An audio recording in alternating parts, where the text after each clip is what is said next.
If you're experiencing account sync issues in Red Dead Redemption 2, follow these steps to disable the sync and resolve the problem.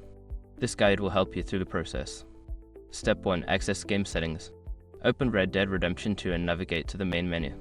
From there, go to the settings option to access the game configuration.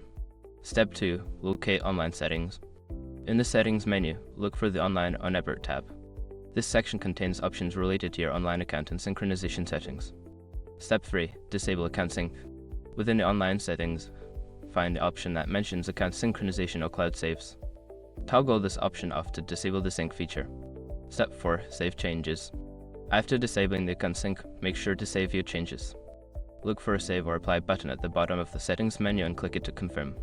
Step 5. Restart the game. Exit the settings menu and restart Red Dead Redemption 2. This will ensure that the changes take effect and help resolve any lingering sync issues.